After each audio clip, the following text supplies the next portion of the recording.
Happy morning guys. இன்னைக்கு நம்ம பார்க்க போற வெஹிக்கிள் ஹுண்டாயோட i10 பார்த்தோம்னா பெட்ரோல் வேரியன்ட். இந்த கஸ்டமர் கம்ப்ளைண்ட் என்னன்னு பார்த்தோம்னா வெஹிக்கிள் ரன் பண்ணிக்கிட்டே இருக்கும்போது வெஹிக்கிள் பார்த்தீங்கன்னா பிக்கப் ஆகாம ரேஸ் மட்டும் ஆகுதுன்றது சொல்லியிருந்தாங்க. சொல்லும் போதே தெரிஞ்சிச்சு கிளச் பிளேட் தான் டேமேஜ் ஆயிருக்கும்ட்டு. அதுக்காக கிளச் பிளேட்டை ரிமூவ் பண்ணி செக் பண்ணி பார்த்ததுல கிளச் பிளேட் தான் வேற ஆயிருக்கு. வீட்டு தெரியற அளவுக்கு கிளச் பிளேட் பார்த்தீங்கன்னா வேற ஆயிருக்கு. இன்னமும் இந்த வண்டியை கஸ்டமர் டிரைவ் பண்ணியிருந்தாங்கன்னா நெக்ஸ்ட் கண்டிப்பா பிரேக் டவுன் ஆயிருப்பாங்க.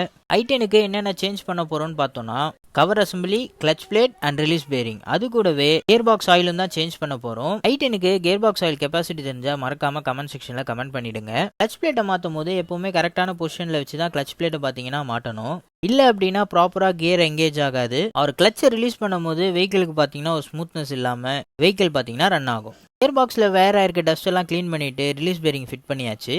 அது கூடவே கிளச் பிளேட்லயும் சென்டர் அலைன்மெண்ட் பண்ணி கரெக்டா டைட் வச்சு லாக் பண்ணியாச்சு. அப்புறம் என்ன, கியர் பாக்ஸ் எங்கேஜ் பண்ணிடலாமா? கியர் பாக்ஸை இன்ஜினோட எங்கேஜ் பண்ணி ஃபினிஷ் பண்ணதுக்கு அப்புறம் டைம் ஷாஃப்ட் எல்லாம் கியர் பாக்ஸோட எங்கேஜ் பண்ணிட்டு கியர் ஆயில ஃபில் பண்ணதுக்கு அப்புறம் வெஹிக்கிளை பார்த்தீங்கன்னா ஸ்டார்ட் பண்ணி ரன் பண்ணிக்கலாம். வெஹிக்கிள் டெஸ்ட் ட்ரைவ் பண்ணி பார்த்ததுல வெஹிக்கிள் பார்த்தோம்னா சூப்பராகவே இருந்தது. வெஹிக்கிளோட pickup back to the normal வந்ததுனால வெஹிக்கிளை ஒரு ஜெனரல் செக்அப் பண்ணி கஸ்டமர் கிட்ட ஹாப்பியாகவும் சூப்பராகவும் டெலிவரி பண்ணியாச்சு. இந்த மாதிரி வெஹிக்கிள் ரிலேட்டட் வீடியோஸ் பார்க்கறதுக்கு மறக்காம நம்ம சேனலை சப்ஸ்கிரைப் பண்ணிக்கோங்க. ஃப்ரெண்ட்ஸ் சர்க்கிள் யாருனாச்சும் i10 வெஹிக்கிள் வச்சிருந்தாங்கன்னா மறக்காம அவங்களுக்கு இந்த வீடியோவை ஷேர் பண்ணிடுங்க. Thank you.